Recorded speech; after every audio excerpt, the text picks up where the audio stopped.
அனைவருக்கும் வணக்கம். Welcome to Prahlad academy. நான் உங்கள் பிரவீன்குமார். டுடே வந்து நம்ம என்ன பார்க்க போகிறோம் அப்படின்னு சொல்லிட்டு பார்த்தீங்கன்னா, எல்லோரும் கேட்டுட்டு இருந்தீங்க எஸ்ஐ எக்ஸாமினேஷனுக்கு வந்து ஒரு டெஸ்ட் சீரியஸும் மட்டும் வேர் டு ஸ்டடி வந்து போடுங்க சார்ன்னு சொல்லிட்டு. ஸோ அதுக்குண்டான வீடியோ தான் நான் வந்து இப்போ பார்க்க போகிறோம். எஸ்ஐ எக்ஸாமினேஷன் வந்து 2025 வந்து நம்ம கண்டிப்பாக கிளியர் பண்ணணும் அப்படின்றவங்க வந்து இந்த வீடியோ வந்து பாருங்கள், ரொம்ப ஹெல்ப்ஃபுல்லாக இருக்கும். ஸோ அதனால் அதனுடைய A to Z எல்லா டீட்டெயில்ஸும், அதன் பிறகு வந்து syllabus decoding and where to study, இது மூணுமே வந்து இந்த வீடியோவில் வந்து பார்க்க போகிறோம். சரி, ஓகே. ஃபஸ்ட்டு வந்து எஸ்ஐ எக்ஸாம் வந்து நம்ம எழுதுகிறோம். அதுக்கு வந்து நம்மளுக்கு என்ன கல்வி தகுதி தேவை அப்படின்னு சொல்லிட்டு பார்த்தீங்கன்னா, எனி பேச்சுலர் டிகிரி, ஓகேங்களா, எதனா ஒரு இளங்கலை பட்டம் வந்து நம்ம பெற்றிருந்தாலே போதும், நம்ம அந்த எஸ்ஐ எக்ஸாமினேஷன் வந்து எழுதுறதுக்கான தகுதி.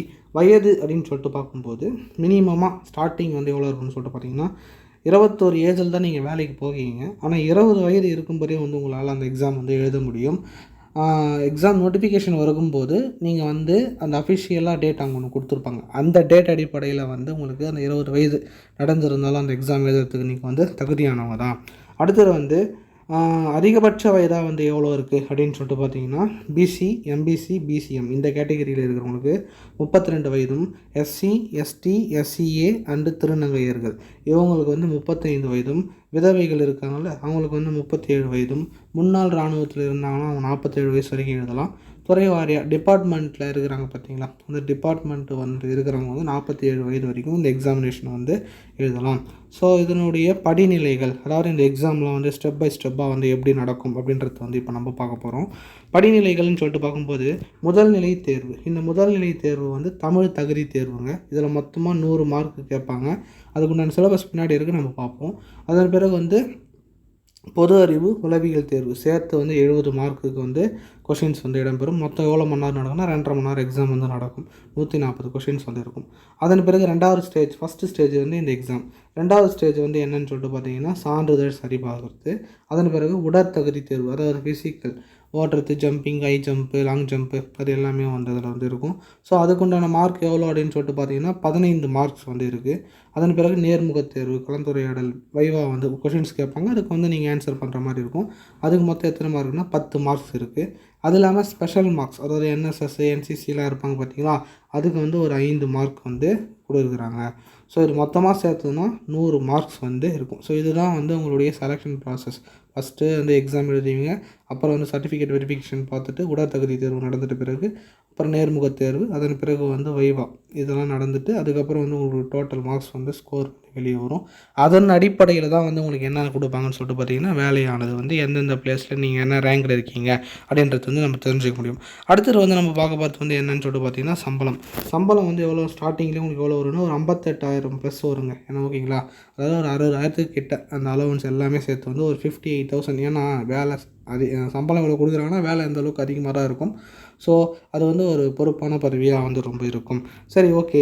இப்போது இந்த பதவிக்கு வந்து உயரம் வந்து எவ்வளோ இருக்கணும், மார்பளவு எவ்வளோ இருக்கணும்னு சொல்லிட்டு பார்த்தீங்கன்னா, உயரம் அப்படின்னு சொல்லிட்டு பார்க்கும்போது general category, BC, MBC, BCM இவங்களுக்கு 170 சென்டிமீட்டர் ஆணாக இருந்தால், பெண்ணாக இருந்தால் வந்து 159 சென்டிமீட்டர் வந்து இருக்கணும் ஹைட்டு, ஓகேங்களா. அடுத்தது வந்து எஸ்சி, எஸ்சிஏ, எஸ்டி இந்த கேட்டகரியில் இருக்கிறவங்க வந்து 167 சென்டிமீட்டரும், பெண்ணாக இருந்தால் 157 சென்டிமீட்டரும் வந்து இருக்கணும், ஓகேங்களா. அடுத்தது மார்பளவு வந்து ஆண்களுக்கு வந்து மினிமமாக வந்து எவ்வளோ இருக்கணும்னா 21 சென்டிமீட்டர் இருக்கணும். அதை வந்து எக்ஸ்பேண்ட் பண்ணும்போது எக்ஸ்பேன்ஷனை விரிந்த நிலையில் வந்து 5 சென்டிமீட்டர் வந்து இருக்கணும். ஸோ இதுதான் வந்து உயரமும் மார்பளவும் நம்ம பார்க்க போகிறது.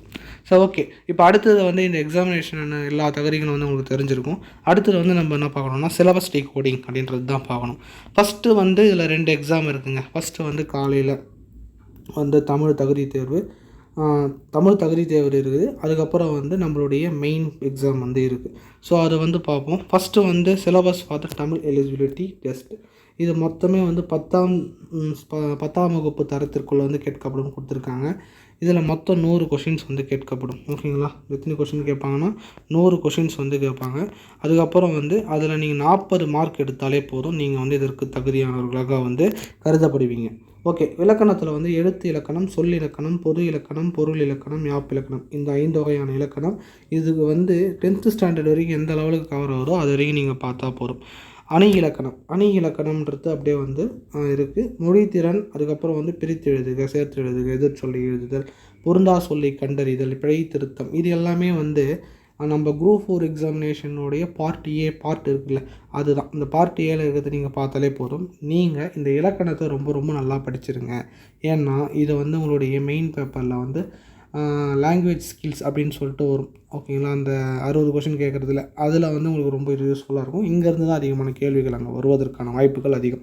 ஓகேங்களா, அதனால் இந்த பார்ட் ஏ வந்து நீங்கள் தரவாக வந்து படிச்சிடணும். அடுத்தது வந்து பார்ட் பி வந்து இலக்கியம். இலக்கியம் சொல்லிட்டு பார்க்கும்போது திருக்குறள், தொல்காப்பியம், கம்பராமாயணம், எட்டுத்தொகை, இப்படியே அந்த பேர் மட்டும் கொடுத்துட்டு இருக்கிறாங்க. 10 பாட்டு, ஐம்பெருங்காப்பியம், ஐஞ்சிறுங்காப்பியம், அறநூல்கள், பக்தி இலக்கியங்கள், சிற்றிலக்கியங்கள், நாட்டுப்புற இலக்கியங்கள், புதுக்கவிதை, மொழிபெயர்ப்பு நூல்கள், இது எல்லாமே. இதன் தொடர்பான செய்திகள், மேற்கோள்கள், சிறப்பு பெயர்கள், அதனுடைய தொடர்பை வந்து நிரப்புதல் அப்படின்னு சொல்லிட்டு கொடுத்துருக்காங்க.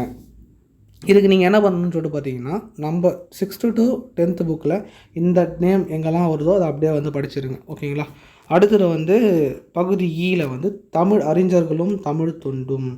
தமிழ் அறிஞர்கள் வந்து தமிழ் அறிஞர்கள், தமிழின் தொன்மை, தமிழரின் பண்பாடு, தமிழ் உரைநடை, தமிழ் தொண்டு, சமுதாய தொண்டு. இது ரொம்ப ஈஸிங்க. இதுலேருந்து வந்து கேட்டால் ஒரு 20 கொஷின்ஸ் வந்து இதுலேருந்து கேட்பதற்கான வாய்ப்பு இருக்குது. ஏன்னா சிலபஸ் ரொம்ப கம்மியாக இருக்குது. இதுவும் வந்து 6th to 10th புக் இருக்கிற அந்த உரைநடை பகுதிகள்லாம் நீங்கள் கவர் பண்ணிகிட்டே வரும்போது வந்து இது எல்லாமே கவர் ஆகிடும். இது வந்து அதிகமாக வந்து எதில் இருக்குன்னு சொல்லி பார்த்தீங்கன்னா 6th to 10th ஓல்டு புக்கில் வந்து அதிகமான டாபிக் வந்து இதில் வந்து கவர் ஆகுதுங்க. ஓகே, இது வந்து தமிழ் தகுதி தேர்வுக்கு பார்க்கணும். ஸோ ஓகே, இப்போ அடுத்தது நம்ம பார்க்க போகிறது வந்து என்ன அப்படின்னு சொல்லிட்டு பார்த்தீங்கன்னா மெயின் ரிட்டன் எக்ஸாமினேஷன். ஓகேங்களா, இதில் வந்து என்னென்னா மொத்தமாக வந்து 140 கொஷின்ஸ் வந்து இடம்பெறும். மொத்த மார்க்குக்கு வந்து 70 மார்க். அப்போ ஒரு கொஷினுக்கு அரை மார்க்கு. ஓகேங்களா, இதில் நீங்கள் 25 மார்க் எடுத்தால் தான் குவாலிஃபை. ஓகேவா, இதுதான் வந்து மெயின்ஸ் எக்ஸாமினேஷனில். பார்ட் ஏ ஜென்ரல் நாலேஜில் வந்து மொத்தம் எத்தனை கேட்பாங்கன்னு சொல்லிட்டு பார்த்தீங்கன்னா 40 மார்க்கு, 80 கொஷின். ஓகேங்களா. பார்ட் பி சைக்காலஜி டெஸ்ட்டில் 60 கொஷின், 30 மார்க். ஒரு கொஷினுக்கு வந்து அரை மார்க். அப்போது இந்த பார்ட் ஏல என்னென்ன சப்ஜெக்ட்லாம் வரும்னு சொல்லிட்டு பார்த்தீங்கன்னா பாலிட்டி, ஹிஸ்ட்ரி, அப்புறம் வந்து ஜாகிரஃபி, அப்புறம் வந்து எக்கனாமிக்ஸு, அப்புறம் என்விரான்மெண்ட் சயின்ஸு. ஸோ இந்த மாதிரியான ஜிஎஸ் சப்ஜெக்ட்ஸ் எல்லாமே இதில் வந்துடும். அப்புறம் வந்து ஸ்டாட்டிக் டேட்டா ரொம்ப ரொம்ப முக்கியம், அது வந்து இருக்குது. இப்போது பார்ட் பியில் வந்து இந்த 60 கொஷினில் வந்து இங்கிலீஷு ஒரு 10 கொஷினு, தமிழ் வந்து ஒரு 10 கொஷினு, மிச்சம் 40 கொஷின் ரீசனிங் அண்ட் ஆப்டிடியூட், அந்த டேட்டா இன்டர்பிரிட்டேஷன் வரும். அப்புறம் வந்து ஃபிகர்ஸ்லாம் கொடுத்துட்டு வந்து கண்டுபிடிக்கிற மாதிரி வரும். ஸோ இது எல்லாமே வந்து பார்ட் பியில் அந்த சைக்காலஜி கொஷினில் வந்து வந்துடுங்க. ஸோ அதுக்குண்டான சிலபஸ் வந்து பார்ப்போம். ஃபஸ்ட்டு வந்து பாருங்களேன், ஜென்ரல் நாலேஜில் வந்து நம்மளுக்கு ஃபஸ்ட்டு கொடுத்துருக்கிறது வந்து ஜென்ரல் சயின்ஸ். ஜென்ரல் சயின்ஸ் அப்படின்னு சொல்லிட்டு பார்த்தாலே ஃபஸ்ட்டு ஃபிசிக்ஸு, கெமிஸ்ட்ரி, பயாலஜி ஃபுல்லாக கொடுத்துட்டு இதுக்குள்ளே என்னென்னலாம் படிக்கணும்னு சொல்லிட்டு இன்வென்ஷன் அண்ட் டிஸ்கவரிஸ் என்னென்னலாம் கண்டுபிடிச்சிருக்காங்க, அது எப்படிலாம் பயன்படுத்திட்டு இருக்காங்க, அப்புறம் யார் சயின்டிஸ்ட் கண்டுபிடிச்சிருக்குது, கான்ட்ரிபியூஷன்ஸ், ஹியூமன் சைக்காலஜி, அப்புறம் டிசீசஸ் அண்டு காசஸ், மனித நோய்களும் அது தோன்றும் விதமும், அதன் பிறகு வந்து அதை எப்படி வந்து நம்ம க்யூர் பண்ணுறது, முன்னெச்சரிக்கையை வந்து அதை எப்படி தடுக்கிறது, டயட் அண்ட் நியூட்ரிஷியன், ஜெனட்டிக்ஸ் மரபியல், அனிமல்ஸ் அண்ட் பிளான்ட்ஸ் விலங்குலகம், தாவர உலகம், அப்புறம் என்விரான்மெண்ட் எக்காலஜி சுற்றுச்சூழல் அறிவியல் கொடுத்துருக்காங்க, எலமெண்ட்ஸ் அண்ட் காம்பவுண்ட்ஸு தனிமம், அப்புறம் வந்து இது கொடுத்துருக்காங்க, ஆக்சிட்ஸு பேசஸ். அப்போது நீங்கள் என்ன பண்ணணும், ஆக்சைடு படிக்கணும், பேசஸ் படிக்கணும், சால்ட்ஸ், இது மூணுத்தையும் படிச்சுட்டு ஃபிசிக்ஸுக்கு பாருங்க, மோஷன் இயக்கம், ப்ராப்பர்ட்டிஸ் ஆஃப் மேட்டர் பருப்பொருட்கள், ஒளி, அதுக்கப்புறம் வந்து எலக்ட்ரிசிட்டி மின்னியல், இது ரிலேட்டடான டாபிக்ஸ் இது எல்லாமே வந்து கொடுத்துருக்காங்க. இதுக்கு நீங்கள் எங்கெல்லாம் படிக்கணும்னு சொல்லிட்டு பார்த்தீங்கன்னா 6th to 10th இருக்கிற ஃபுல்லாக கவர் ஆகிற எல்லா டாபிக்ஸ் வந்து நீங்கள் படிச்சிடணும். அதுக்கப்புறம் வந்து தேவைப்பட்டால் 11th 12th போங்க, ஏன்னா இது ஒரு டிகிரி ஸ்டாண்டர்ட் லெவல் எக்ஸாம். ஓகேங்களா, அதனால் வந்து சில இடத்துல போயிட்டு மட்டும் அந்த பாக்ஸ் கொஷின்ஸு, அதுக்கப்புறம் ஒரு முக்கியமான கண்டென்ட்டு என்ன கொடுத்துருந்தாங்கன்னா ஸ்டாட்டிக்காக என்ன கொடுத்துருந்தாங்கன்னா அதை மட்டும் பார்த்துக்குங்க. ஹிஸ்ட்ரி அப்படின்னு சொல்லிட்டு பார்க்கும்போது dates and events, Indian history and எங்கே ஸ்டார்ட் பண்ணுறாங்க, சிந்துவெளி நாகரிகத்தில் தொடங்கி மாடர்ன் இந்தியா முடிச்சு விட்டாங்க. ஓகேங்களா, அந்த 1947 முடித்து இது வரைக்கும் எல்லாமே வந்து சொல்லிட்டாங்க. அதுக்கு பிறகு நடந்த தொழில் புரட்சி கூட நம்ம எல்லாமே படிக்கிற மாதிரி தான் இருக்கும். அடுத்தது வந்து ஜாகிரஃபி அப்படின்னு சொல்லிட்டு பார்க்கும்போது ரீஜன்ஸ் ஆஃப் இந்தியா, அப்புறம் வந்து இந்தியாவை பற்றி நீங்கள் நல்லா படிச்சிடணும், காலநிலையை பற்றியும் காற்று பற்றி படிக்கணும், அப்புறம் வந்து crops and Indian towns, places, major ports, minerals, industries, power plants, forest and wildlife, national parks, population distribution of India of related topics, இது எல்லாமே வந்து 6th to 10th புக்கில் இருக்குது. மெயினாக அது எங்கே கவர் ஆகுதுன்னு சொல்லிட்டு பார்த்தீங்கன்னா 10th வர ஜாகிரஃபி இருக்குது பார்த்தீங்களா, அதை மட்டும் படித்தாலே இதில் கேட்குற மொத்த கொஷினும் அதில் வந்து கேட்பதற்கான வாய்ப்புகள் அதிகமாக இருக்குது. அதை தாண்டி உங்களுக்கு கொஷின் கேட்கணும் அப்படின்னு சொல்லிட்டு பார்த்தீங்கன்னா 12th ஜியாகிரஃபி இருக்குது பார்த்தீங்களா, அதுலேருந்து கேட்பதற்கான வாய்ப்புகள் இருக்குது. 11th ஜியாகிரஃபிக்கு வந்து ஃபிசிக்கல் ஜியாகிரஃபியாக இருக்கும் ஃபுல்லாக, ஓகேங்களா. அதனால் அதில் இருக்கிற ஸ்டாட்டிக் ஜிகே எல்லாம் கேட்கறதுக்கு வாய்ப்பு இருக்குது. அடுத்தது எக்கனாமிக்ஸ் அப்படின்னு சொல்லிட்டு பார்த்தீங்கன்னா அக்ரிகல்ச்சர், வேளாண்மை, அப்புறம் வந்து இண்டஸ்ட்ரியல், தொழில்துறை மேம்பாடு, ஊரக வளர்ச்சித்துறை மேம்பாடு, அப்புறம் வந்து ப்ரைஸ் பாலிசி, பணவியல் கொள்கை, இன்ஃப்ளேஷன், பணவீக்கம், பணவாட்டம் வரும் பார்த்திங்கன்னா அது படிக்கணும். பாப்புலேஷன், மக்கள் தொகையும் வேலையின்மையை பற்றியும் வேலையின்மையால் ஏற்படும் ப்ராப்ளம் அது எல்லாத்தையும் பார்க்கணும். அப்புறம் வந்து இம்போர்ட்ஸ் அண்டு எக்ஸ்போர்ட், ஏற்றுமதி இறக்குமதியும், 5 இயர்ஸ் பிளானிங், 5 ஆண்டு திட்டங்கள், இது எல்லாமே பார்க்கணும். இது வந்து நம்ம எதில் கவர் பண்ண முடியும் அப்படின்னு சொல்லிட்டு பார்த்தீங்கன்னா எக்கனாமிக்ஸ் வந்து 6th to 10th புக்கை வந்து படிங்க. கண்டென்ட் கொஞ்சம் கம்மியாக தான் இருக்கும். அதை தாண்டி நீங்கள் எங்கே படிக்கணும் அப்படின்னு சொல்லிட்டு பார்த்தீங்கன்னா 11th 12th புக்கில், மெயினாக 12th புக், அந்த புக்கில் வந்து நிறைய கண்டென்ட் இருக்குது. அதனால் அது வந்து நம்ம பார்த்தே ஆகணும். அடுத்தது வந்து general knowledge and current affairs அப்படின்னு சொல்லிட்டு பார்க்கும்போது இப்போது வந்து ஸ்டாட்டிக் ஜிகே இருக்குது பார்த்தீங்களா, அந்த ஸ்டாட்டிக் ஜிகேவை கம்பல்சரி நீங்கள் வந்து ஒரு நோட் போட்டு எழுதிக்கிங்க தனித்தனியாக என்னென்னு சொல்லிட்டு. அதுக்கப்புறம் வந்து நீங்கள் பார்க்க வேண்டியது வந்து என்னென்னு சொல்லிட்டு பார்த்தீங்கன்னா latest development and science and technology, இதெல்லாம் வந்து கரண்ட் அஃபேரில் வந்துடும். Political developments of India, arts and கல்ச்சரில் வந்து என்னெல்லாம் நடந்திருக்கு, தமிழ்நாட்டில் எப்படி நடந்திருக்கு, கேம்ஸு, ஸ்போர்ட்ஸு, அதுக்கப்புறம் நேஷ்னல் இன்டர்நேஷ்னல் அவார்ட்ஸு, இது எல்லாமே கரண்ட் அஃபேருங்க. ஸோ அதனால் அதெல்லாமே இதோடு சேர்த்து நம்ம என்ன படிக்கணும், ஸ்டாட்டிக் ஜிகேவும் பார்க்கணும். இதுதான் வந்து உங்களுக்கு கொடுத்துருக்குற ஓவராலான சிலபஸ். ஸோ இது எங்கெல்லாம் படிக்கலாம் அப்படின்னு சொல்லிட்டு இப்போ வேர் டு ஸ்டடி வந்து பார்ப்போம். வேர் டு ஸ்டடியில் வந்து ஆல்ரெடி ஒரு பிடிஎஃப் வந்து கொடுத்துருக்காங்க. ஸோ அதை தான் வந்து நான் உங்களுக்கு ப்ரிஃபர் பண்ண போகிறேன். அது எல்லாமே நான் நினச்சது எல்லாமே அதிலே இருக்குது. அது மட்டும் இல்லாமல் நீங்கள் எங்கெங்கே எக்ஸ்ட்ரா படிக்கணுன்றதை மட்டும் நான் சொல்லிடுறேன், ஓகேங்களா. இந்தியாவின் வரலாறு மற்றும் இந்திய தேசிய இயக்கம், இதில் வந்து 6th to 10th புக் வரைக்கும் கொடுத்துருப்பாங்க. 11th 12th புக் இதெல்லாம் படிக்கணுமா அப்படின்னு சொல்லிட்டு பார்த்தீங்கன்னா கம்பல்சரி படிக்கணும். ஆனால் அதுக்கு முன்னாடி இதிலேருந்து அதிகமான கொஷின்ஸே கேட்பாங்க. அதனால் ஃபஸ்ட்டு வந்து இதை தான் படிக்கணும். இதை முடிச்சுட்டு நீங்கள் என்ன பண்ணணும்னு சொல்லிட்டு பார்த்தீங்கன்னா 11th 12th புக்கில் இருக்கிறதுலாம் நீங்கள் கம்பல்சரி படிக்கணும், ஓகேங்களா. ஃபஸ்ட்டு அதுக்கு முன்னாடி இதை படிச்சிருங்க, அப்போ தான் அந்த பேசிக் வந்து உங்களுக்கு புரியும். 6th வந்து சிந்து சமவெளி நாகரிகம், தமிழ்நாட்டின் பண்டைய நகரங்கள். 6th டேர்மில் வந்து குடிமையியலில் வந்து பன்முகத்தன்மை அறிவோம். 6th வந்து டேர்ம் 2ல் வந்து வட இந்தியாவின் வேதகால பண்பாடும் தென்னிந்தியாவின் பெருங்கற்கால பண்பாடும். ஸோ ஃப்ரெண்ட்ஸ், இதை வந்து நான் வந்து ஒவ்வொன்றா உங்களுக்கு சொன்னால் டைம் வேஸ்ட் ஆகும். ஸோ அதனால் வந்து இது வந்து பிடிஎஃப் தானே, நான் வந்து இதை வந்து டெலிகிராம் குரூப்பில் வந்து நான் வந்து இப்போ வந்து அப்லோட் பண்ணிடுறேன். நீங்கள் அதை அப்புறம் டவுன்லோட் பண்ணி பாருங்கள், ஓகேங்களா. இல்லை எக்ஸ்ட்ரா என்னென்னலாம் படிக்கணும் அப்படின்றது மட்டும் நான் வந்து எந்த இதெல்லாம் வந்து 11th 12th புக்கு படிக்கணும்னு சொல்லிடுறேன்.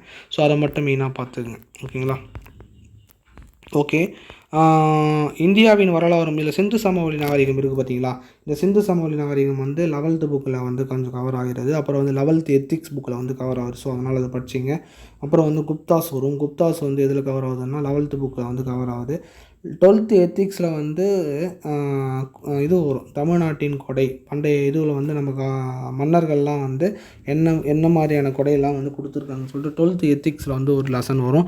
அந்த லெசன் ரொம்ப ரொம்ப இம்பார்ட்டண்ட். அதனால் அந்த லெசன்ஸை வந்து படிச்சிங்க. அந்த லெசன்லாம் நான் எழுதி டெலிகிராமில் வந்து அப்லோட் பண்ணிடுறேன், எந்தெந்த லெசனும் நீங்கள் எக்ஸ்ட்ரா படிக்கணுன்ட்டு. அது மட்டும் இல்லாமல் நீங்கள் சப்போஸ் வந்து அதை நீங்கள் பார்க்கலாம் கூட, நம்மளுடைய டிஎன்பிசி சேனல் இருக்குது பார்த்தீங்களா, அந்த டிஎன்பிசி சேனலில் வந்து வேர் டு ஸ்டடின்னு சொல்லிட்டு ஒரு பிளேலிஸ்ட் இருக்கும். அந்த வேர் டு ஸ்டடி பிளேலிஸ்ட்டில் வந்து ஒவ்வொரு சப்ஜெக்ட்டுக்கும் வந்து 11th 12th வந்து எங்கெங்கெல்லாம் வந்து படிக்கணும்னு சொல்லிட்டு ஆல் டீட்டெயில்ஸ் வந்து இருக்கும். ஸோ அதனால் இந்த வேர் டு ஸ்டடி படிக்கிறத விட நீங்கள் அந்த வேர் டு ஸ்டடி படித்தாலே மோர் தென் எனாஃப் ஆகிடும். சிலதெல்லாம் வந்து நம்ம வந்து அது சிலபஸ் இருக்கிறதால சிலதெல்லாம் நம்ம விட்டுருவோம். இதில் வந்து கொஞ்சம் எல்லாமே எக்ஸ்ட்ரா வந்து நம்ம பார்க்குற மாதிரி இருக்கும், எல்லாமே கவர் பண்ணுற மாதிரி இருக்கும். ஸோ அதனால் வந்து டிஎன்பிசி சிலபஸ் ஓரியன்டாக ஃபுல்லாக கவர் பண்ணிவிட்டு வேறு எதெல்லாம் ஸ்டாட்டிக் ஜிக்கில் இதெல்லாம் விட்டுருக்கு, அதுக்கப்புறம் வந்து புக்கில் நம்ம எதெல்லாம் விட்டுட்டோமோ அப்படியே வந்து அதை கவர் பண்ணின்னு வந்துடுங்க, ஓகேங்களா. ஸோ நம்ம வேர் டு ஸ்டடியில் வந்து எல்லா டீட்டெயில்ஸும் வந்து கொடுத்துருக்கோம் ஃப்ரெண்ட்ஸ். ஸோ அதனால் அதை போய் பாருங்கள். அதுக்குண்டான பிடிஎஃப் லிங்க்கு வந்து நான் டெலிகிராமில் வந்து நான் போட்டுடுறேன், ஓகே. ஸோ இதுதான் வந்து வேர் டு ஸ்டடி. சயின்ஸ் முதல்ல நீங்கள் ரொம்ப ரொம்ப இம்பார்ட்டன்ட் கொடுத்து படிக்கணும். ஏன்னா வந்து சயின்ஸ் யாரும் வந்து அதிகமாக படிக்க மாட்டாங்க. சயின்ஸ் படிக்கலைன்னா நீங்கள் இந்த போட்டியிலேருந்து இப்போயே வந்து விலகிடுவீங்க, ஓகேவா. சயின்ஸ்லேருந்து அதிகமான கொஷின்ஸ் வந்து எஸ்ஐ எக்ஸாமில் வந்து கேட்பாங்க. அதனால் வந்து சயின்ஸ் ரொம்ப ரொம்ப இம்பார்ட்டண்ட். அதுக்கப்புறம் வந்து தினமும் வந்து சைக்காலஜி வந்து நீங்கள் வந்து என்ன பண்ணணும், போட்டுக்கிட்டே இருக்கணும், போட்டு பார்த்துட்டே இருங்க. அதெல்லாம் ரொம்ப ரொம்ப இம்பார்ட்டண்ட்டாக இருக்கும். தினமும் நீங்கள் ப்ராக்டிஸ் பண்ண தான் அங்கே டைமிங்குள்ளே வந்து நம்மளால் வந்து எல்லாமே போட முடியும். ஸ்டாட்டிக் ஜிகேன்றது வந்து தனியாக ஒரு மணி நேரம் வந்து நீங்கள் வந்து ரிவிஷன் பண்ணிக்கிட்டே இருங்க, ரிவிஷன் பண்ணிக்கிட்டே இருங்க, ஓகேங்களா. இதுக்கு உண்டான டெஸ்ட் சீரியஸ் வந்து இன்னும் வந்து உங்களுக்கு வந்து நான் ஞாயிற்றுக்கிழமைக்குள்ளே வந்து உங்களுக்கு வந்து நான் யூடியூப்பில் வந்து அப்லோட் பண்ணிடுறேன். அதுக்கு உண்டான பிடிஎஃப்பும் ரெடி பண்ணி நம்மளுடைய டெலிகிராம் குரூப்பில் வந்து போட்டுடுறோம் ஃப்ரெண்ட்ஸ். டெலிகிராம் குரூப்லேயோ இல்லைனா நம்மளுடைய சேனல் வந்து சப்ஸ்கிரைப் பண்ணாமல் இருந்தாங்கன்னா நீங்கள் சப்ஸ்கிரைப் பண்ணிங்க.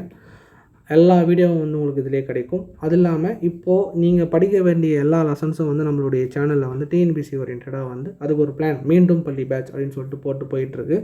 அந்த பிளானை நீங்கள் ஃபாலோ பண்ணாலும் வந்து உங்களுக்கு வந்து வேஸ்ட் ஆகாது. ஏன்னா எல்லா ஜிஎஸும் வந்து நீங்கள் எதுக்கு படிப்பீங்க, எஸ்ஐ எக்ஸாமுக்கு படிப்பீங்க. ஸோ அதில் வைக்கிற டெஸ்ட்டும் வந்து நீங்கள் வந்து போட்டு பார்க்கலாம் ஃப்ரெண்ட்ஸ். ஓகேங்களா? தேங்க்யூவா. எல்லாருக்கும் கொஞ்சம் ஷேர் பண்ணிவிடுங்க. தேங்க்யூ.